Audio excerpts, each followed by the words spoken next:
Hello everyone and welcome to Shifting Gears. I am driving the best Tata SUV ever. I am driving the best Tata electric vehicle ever. I am driving the best Tata electric SUV ever. This is the Harrier EV and this is going to be a really long detailed drive review video.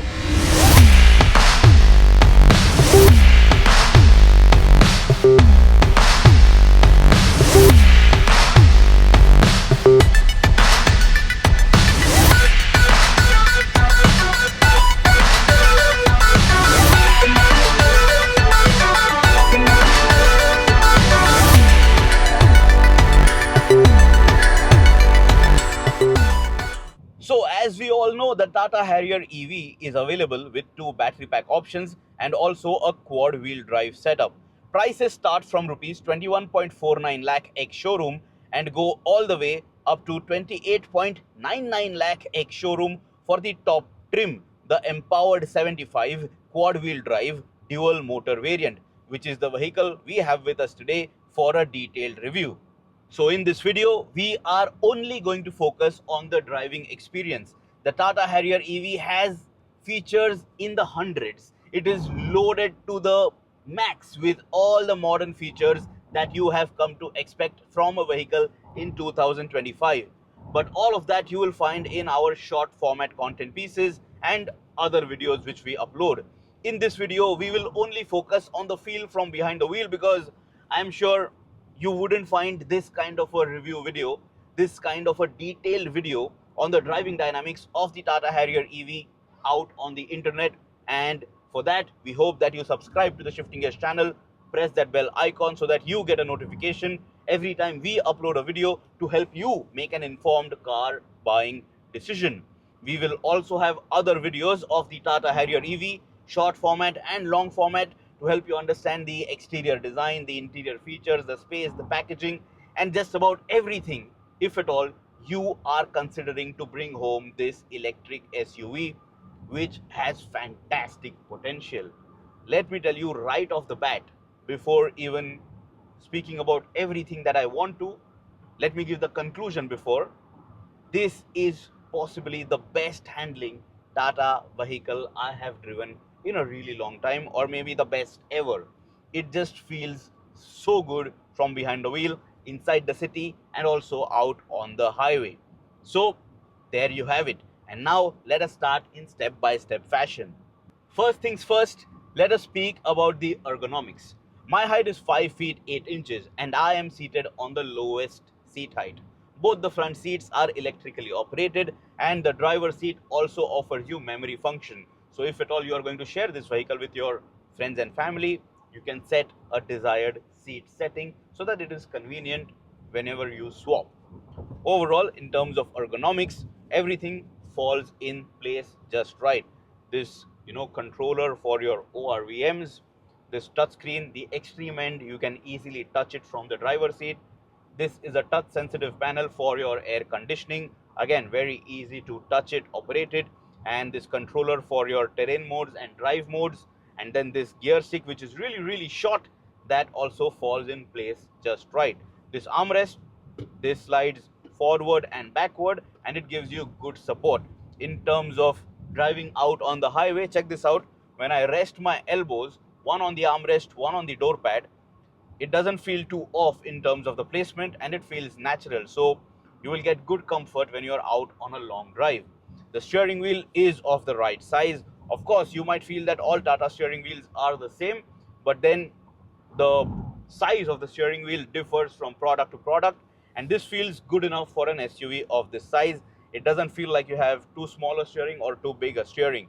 And as you might be noticing, I have activated ADAS because I'm driving out on the Yamuna Expressway towards Agra, and ADAS is functioning just as expected. I'm not going to get too much into the details of ADAS. You can see the list on the screen right now. These are all the features that you get, and it is an exhaustive list, and the vehicle can do a lot. And if you are new to driving, the Tata Harrier EV can also park itself. So, you don't have to worry about touching the vehicle somewhere if you are not confident yet. The Harrier EV will do it for itself and for you, so that you are having a peaceful time and no anxiety. Now, let's start talking about the driving feel. The first thing that I want to talk about, since we are out on the highway, is the NVH package. Right now, I am at 85 kilometers per hour. The cruise control is set. We are driving on the Yamuna Expressway. We have concrete patches and we also have intermittent tar roads over here on this highway. At 85 kilometers per hour, let me tell you, the tire noise, even on concrete, is not so much. The wind noise is also not too intrusive. If you drive over 100 kilometers per hour, at that time you might be able to feel some amount of wind buffeting, but then that you will feel in almost any other product at such speeds. Over 100 kilometers per hour, wind buffeting sometimes it does become an issue, especially if there are any kind of crosswinds. But at 85 kilometers per hour, which is going to be maybe your higher speed in city limits, that is not going to be a challenge or concern. Also, right now when I'm driving, it is feeling as natural as it can, but it is very, very quiet inside the cabin. Because of this, you will have a really good time on a long drive, and this will reduce your stress levels. And because there is not too much of a noise inside the cabin, you will stay stress free for a really long time, and then you will just enjoy your journey. Even the passengers in the Tata Harrier.EV, they will appreciate how quiet the cabin is. Of course, this vehicle might be rolling on low rolling resistance tires since this is an EV, but cabin insulation is genuinely quite nice. The only thing that I can hear more is the hissing sound from the air conditioning and some amount of that white noise because the seat ventilation function is active. But that is about it. Everything else is very well damped and very well controlled. So NVH is really a strong point of this Tata Harrier EV, and I think Tata Motors has done a fantastic job in that department. Now, the next point which I want to talk about is the steering wheel. Now, the Tata Harrier EV is a quad wheel drive electric SUV. You might think that it is too big an SUV, so the steering wheel is going to be really, really heavy, or it is going to take a lot of effort. But that is not the case. The steering wheel feels very, very light, and it feels very direct as well. Check this out. Whenever I make the slightest of steering inputs, the vehicle does move to my input instantly, and it doesn't feel like there is too much of a dead area. It doesn't feel vague at all. Because of this, you are going to get fantastic confidence inside the city, out on the highway, and on winding roads as well. So the steering wheel is genuinely quite nice. If you are going to make fast-paced lane changes, even then the steering wheel gives you good confidence to understand what the wheels are doing. So because of this, your handling characteristic of the vehicle, it just feels very, very superior. I'm pulling over to the shoulder because I want to show you that even at low speeds, the steering wheel, it doesn't require too much of an effort. Check this out. One hand operation, no problem. So if you are sharing this vehicle with your kids who have just turned 18, or if with senior citizen parents who also continue to drive, this is not going to require too much of an effort.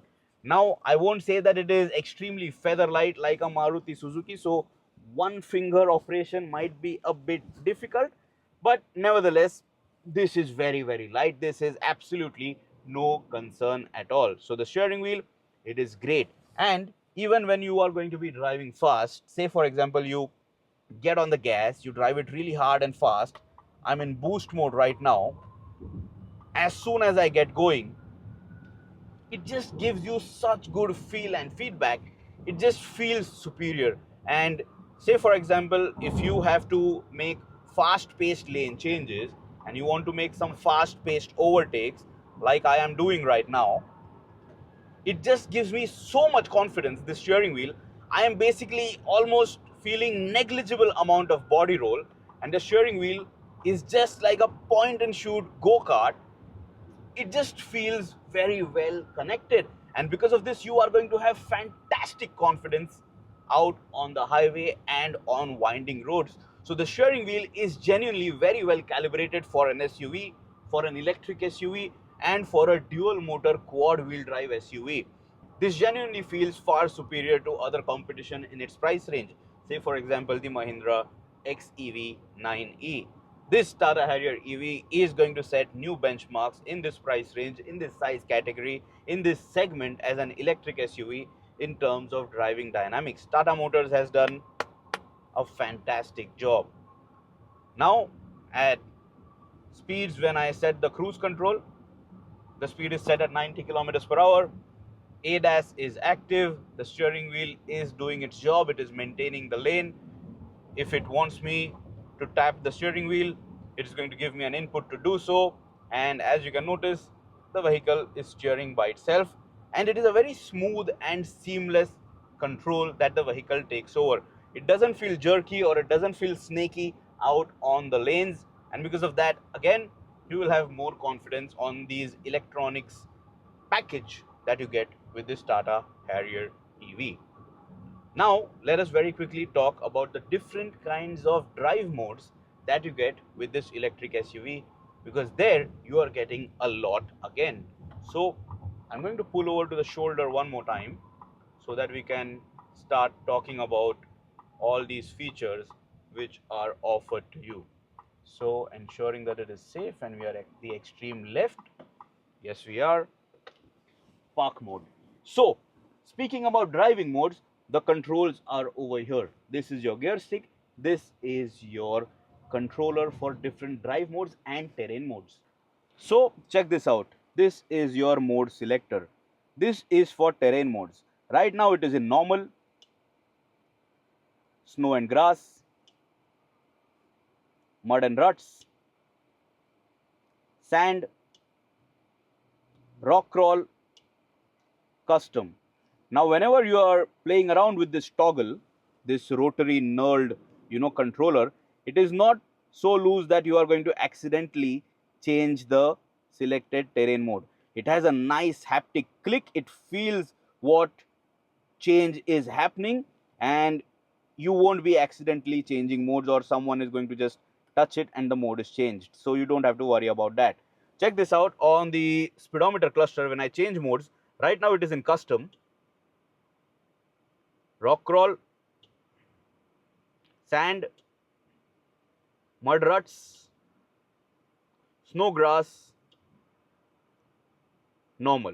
So the display is over here as well. Looks very nice and clean, even with the reflections, as you can notice, because we are driving under top sun. So no problems in terms of identifying which mode you have selected.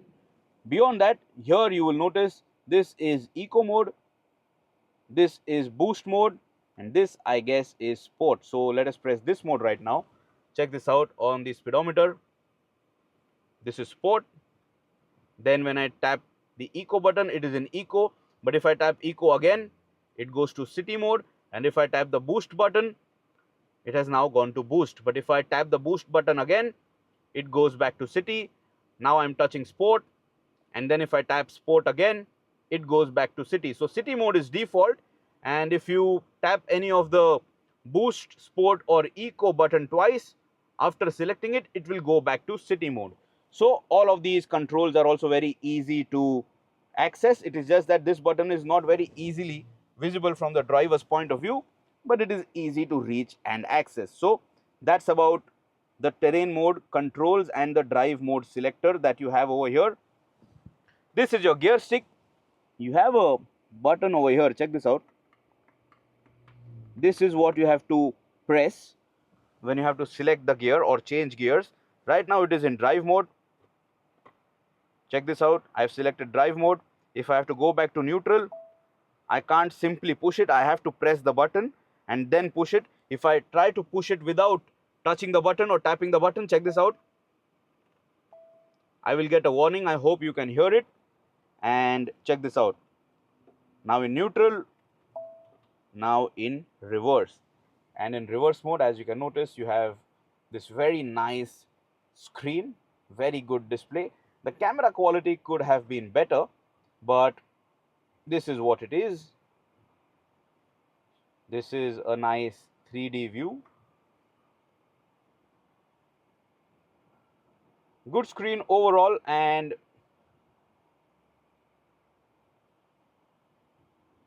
you can have a very good view of the vehicle when you are moving it. Say for example, out of your parking lot.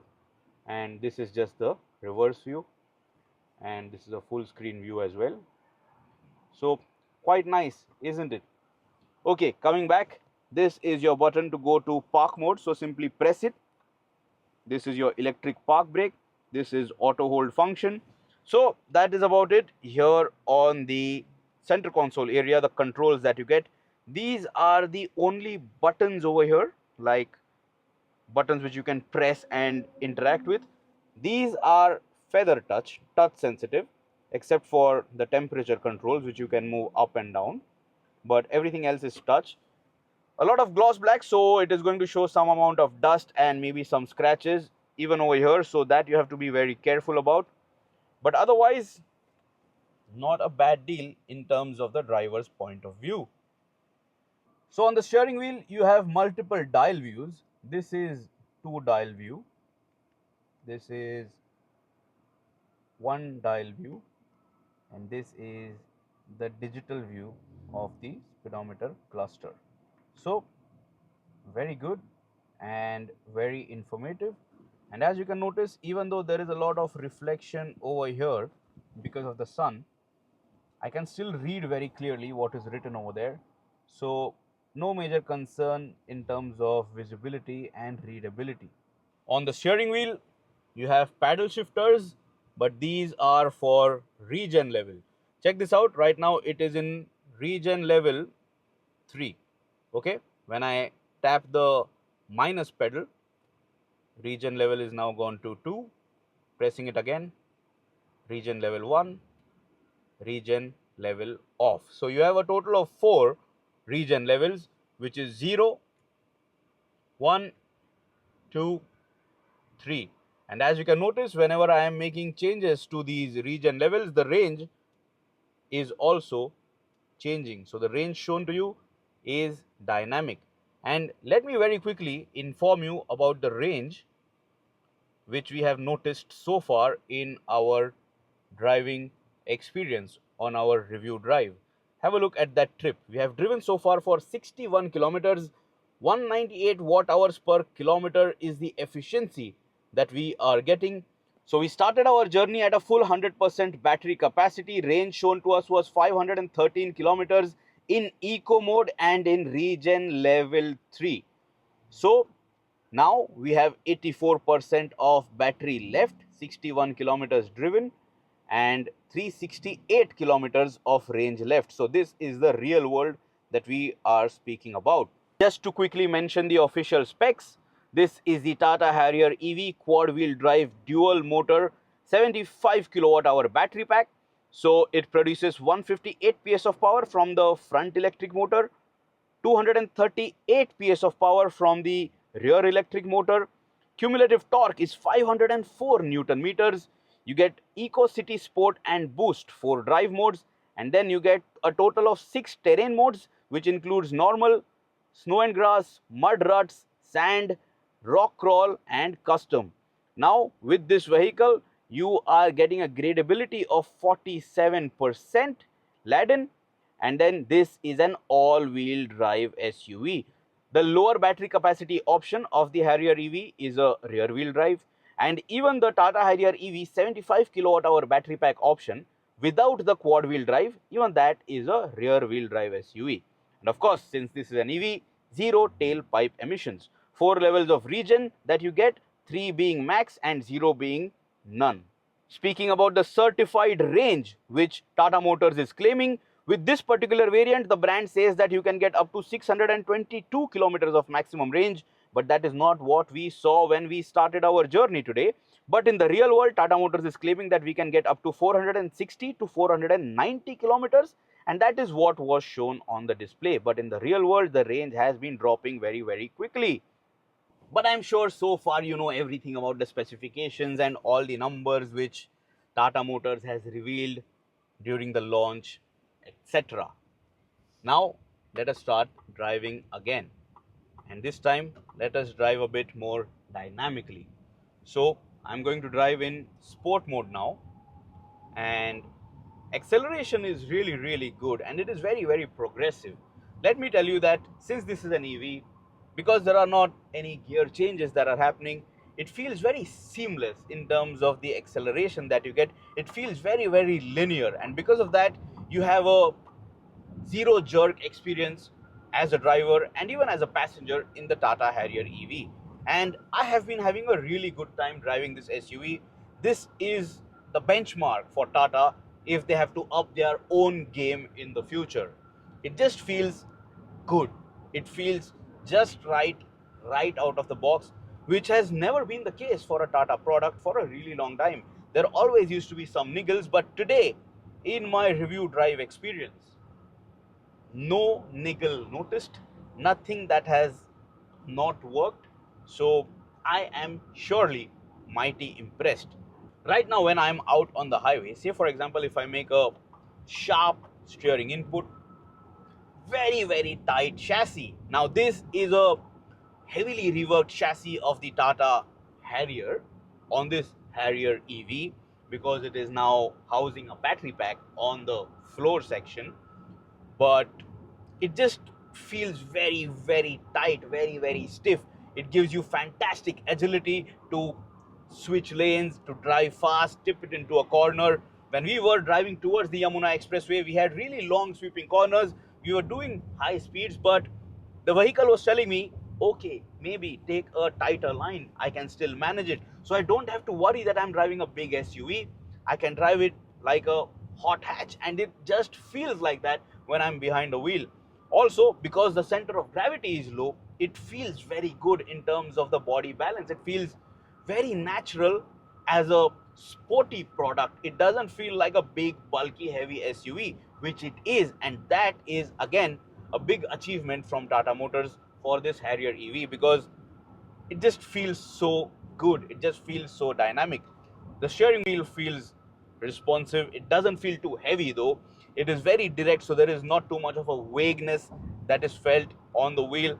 And because of that, I can just change lanes, get on the gas if I feel like I want to overtake that vehicle, just blast past, because I have so much power and torque available. Now beyond 130, there is some amount of wind noise that I can hear, but okay, that is not my focus. If I want to change lanes, again, no problem at all. Very, very good handling characteristic. This is a brilliant Tata SUV. Now, the next point which I want to speak about is the performance in different modes. So what we will do is we will try to accelerate in a moderate manner from a standstill in different drive modes.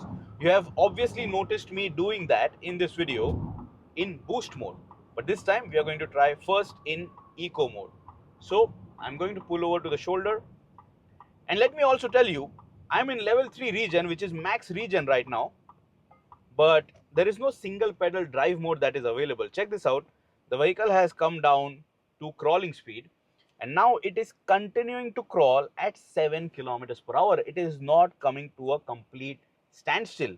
If I stop, now if I release the brake, the vehicle has started to crawl again. It will continue to crawl at 7 kilometers per hour. If I want, I can activate auto hold function. Now the vehicle will hold its position till I tap the throttle pedal. Now it has continued to crawl. Auto hold is now deactivated. Now if I stop and release the pedal, it has started to roll. So this is very useful in bumper to bumper traffic, but no single pedal drive mode available to you with this Tata Harrier EV. I don't really mind that, because not everybody gets used to the single pedal drive mode, so it's all right if that is not offered. But maybe in a software update that can be added, but it depends if Tata Motors wants to do it or not. So let us select eco mode, and region level is still at the max at level 3. So moderate throttle in 3, 2, 1. Just try to understand how quiet the cabin is. All right, I have picked up pace, and very progressively in eco mode we have now crossed 50 kilometers per hour, 60, continuing to pick up pace, now at 70, and I can keep picking up pace in eco mode. Nothing is restricted. It is now at 80. It will go beyond 80 as well, so there is no speed restriction in eco mode as such. And if I get on the gas harder, it has started to rapidly accelerate further. We have crossed 100, so no problems and no concerns in that department. So ideally I would say that just keep driving in eco mode inside the city so you get better range, and whenever you want more power to maybe overtake, just get on the gas, and the Harrier EV just has fantastic punch to overtake. Now I'm going to go to city mode. Again, moderate throttle, but this time noticeably faster in picking up pace, and we are over 40, 50. I'm not moving my throttle position, so I'm keeping steady throttle. We have now crossed 70. It does feel faster than in eco mode. Eco mode does feel a bit dulled down, but then inside a city, how often do you get a chance to drive over 80 kilometers per hour? Say, for example, in a congested city like Mumbai, Pune, Delhi, Bangalore, even Chennai, there is just no chance that you get to drive at such speeds unless you are out on the city highways. Inside city limits, this kind of a speed build-up is more than sufficient. And let us this time try sport mode. So pulling over, activating sport mode, and now again gentle tap to the throttle. Definitely much faster. We have already touched 50 kilometers per hour, and good build-up of pace in sport mode. So these are the different modes. They are self-explanatory. Boost mode is when you are going to get the maximum output available on tap instantly. This is an electric SUV. As soon as you hit that throttle, you get everything that is available at that moment, and that is why Tata Motors is making this bold acceleration claim. I don't know if it is doing that time because I don't have that timing gear, but it surely feels fast and it feels very, very stable while doing so. And since I have mentioned the word stable, let us speak about the suspension setup of this Tata Harrier EV. Now, for years, Tata Motors has been really acing the suspension department in almost all of their vehicles. Each and every Tata product in its respective segment offers you possibly the best ride quality, very well damped suspension, understanding the Indian road conditions to the maximum, good ride quality, less jerks felt inside the cabin. Even for your occupants, it is a comfortable place to be. So, going out for a long drive, going for your daily work commute, going out for errands inside the city, going out with your newborn baby. I mean, it just feels comfortable. It feels like a safe cocoon as well, because almost all of Tata cars are top rated in safety department as well. But in terms of the suspension setup, it is a fantastic job. Today, when I was driving this Tata Harrier EV from Faridabad now towards Agra here on the Yamuna Expressway, let me tell you, we drove over some undulations, we drove over those bridge undulations, we drove over some potholes. Now we are out on the highway. The suspension just glides over everything. It is very, very composed, and it gives you a very nice you know feel as a driver. It doesn't feel thrashy at all. When we were going over a bump, and when the bump was abruptly cut, the vehicle did not crash into that pothole. It just absorbed that bump in a very mature fashion, and that just shows how well you know engineered the product is in terms of its suspension department.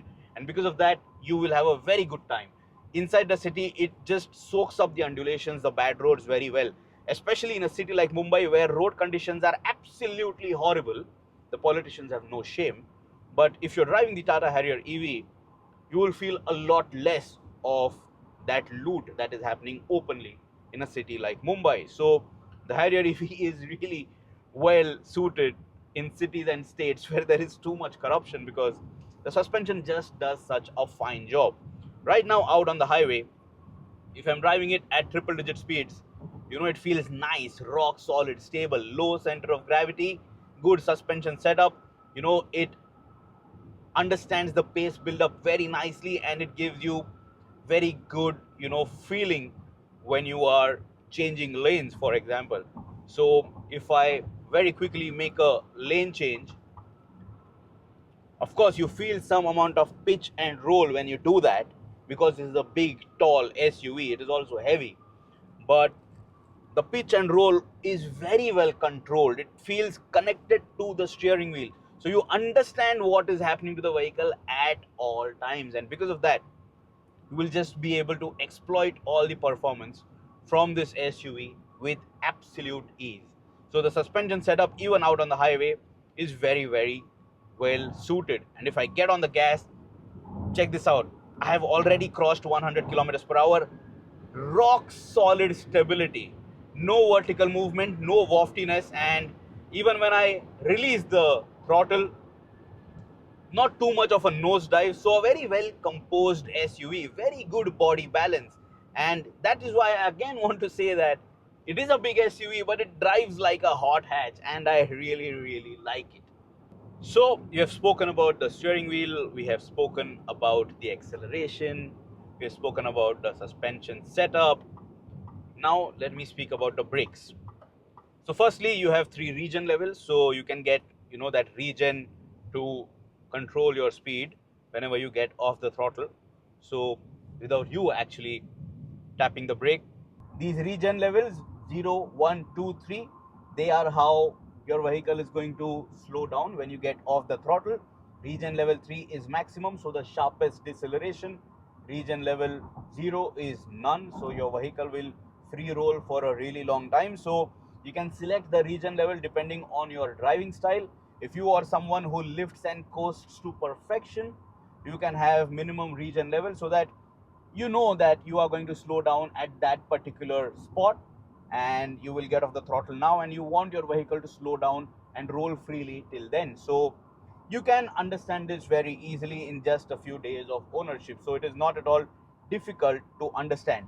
Playing around with the region levels, it is all set on these paddle shifters on the steering wheel. Again, very easy to understand and very easy to change on the go. This is not going to do anything else to your drive modes. These are only for region level changes. And right now the region level is set at level 3. I'm going to go to the slow lane. Cruise control is now active, but what I will do is just deactivate cruise control. So check this out.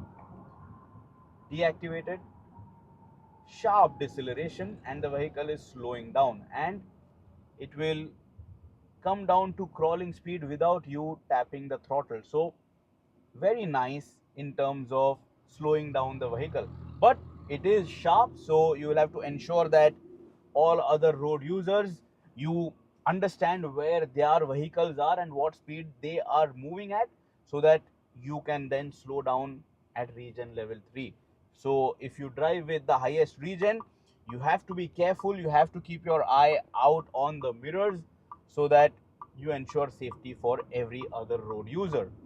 Speaking about those mirrors, by the way, you have 2 really large ORVMs, outside rear view mirrors, but you also have this, a digital inside rear view mirror.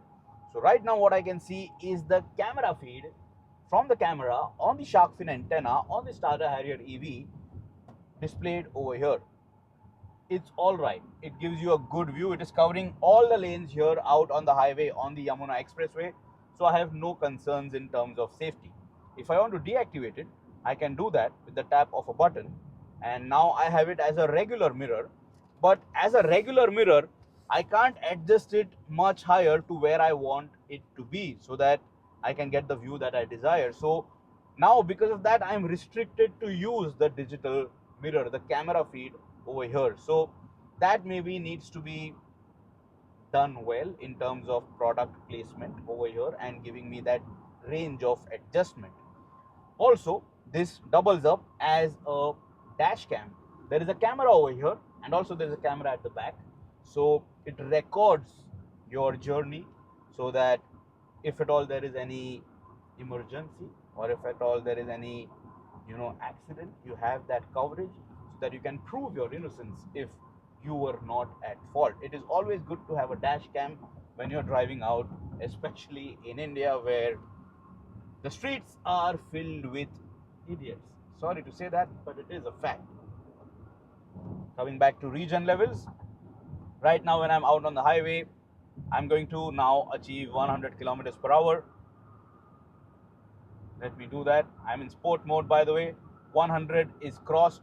If I release the throttle, I'm now at 90, dropping fast to 80, dropping fast to 70. It just drops really, really rapidly. When this is happening, when you are using maximum regen, that energy is getting sucked back in the battery pack. So regeneration means that when the vehicle is slowing down by itself, that energy is not being lost, it is being recovered, and that helps an EV to deliver good range to you out in the real world. Speaking about range, the range left now is 307 kilometers. We have so far driven 86 kilometers with an efficiency of 200 watt hours per kilometer, and the battery capacity left is 77%. This is the real world. This is what you can expect if you are going out on a long highway road trip with your friends and family. We are two people on board, me and my DOP in the back seat, along with very little luggage. So it's not really a heavy vehicle at the moment, but do the math if you want to. If you're good at math, you will know what kind of range you can expect. But I think 400 kilometers could be possible, but ideally I would say if you've crossed 300, just find your nearest charging point and charge your vehicle to the max possible number, because I wouldn't be driving for longer than 300 kilometers with an EV just having blind faith in the range claims from a manufacturer. But Tata Motors is at least open in giving out real world range expectations too. So if you believe it, good for you. Speaking about tires, so far today in my review drive experience, I have really accelerated this vehicle hard. I have pushed it maximum from a standstill, sweeping corners, fast lane changes, EV specific tires, but what brilliant grip. Not a single wheel spin experience, and that is again a good thing to have the tires, because that is your contact patch to the road, isn't it? It just gives you good grip at all times. So because of that, I have no complaints with the tires as well. So if you're buying an EV, just stick to what the manufacturer is offering, and these tires are good enough inside the city and also out on the highway. We were driving this car a bit fast inside Faridabad limits also, and it was a bit dusty, the road. There was a little bit of gravel too, but these tires, they did not screech or squeal or slide at all. Even with such a heavy SUV, even mid corner, it stayed stable at all times. So I don't think there is anything that you need to change on this Tata Harrier EV after you bring it home. And let me tell you again, everything has worked. Each and every feature has worked. This is very unique for a Tata product at the time of launch. So usually what we drive, these are pre-production prototypes, and they are handed over to us for reviews, and then we give feedback, and maybe some engineering tweaks happen to further improve a product. But this, hands down, the best well engineered Tata product ever. And like I said when I started the video, this is the best Tata car that I have driven in my entire career. I also spoke very highly about the Tata Curve-EV when I drove it. That also handles really well, but this, it just sets a new benchmark in terms of driving dynamics, comfort, overall space, and just the feel from behind the wheel. It also feels like a very solidly built product. We know that it is a very safe SUV. It feels like a tank and it drives like a hot hatch. I mean, what better combination can you get? So, if you have any other questions about this Tata Harrier EV, ask me in the comments below and I will try my best to help you out. Check this out. You have these blind spot camera feeds shown to you here on the infotainment. The display is nice, It's just that the camera feed can be better, the camera quality can be better. So Tata can improve this maybe in future updates. See you soon, guys. See you in another video. Do check out the other content pieces we have uploaded about the Tata Harrier EV. Let us know your thoughts, and always drive safe.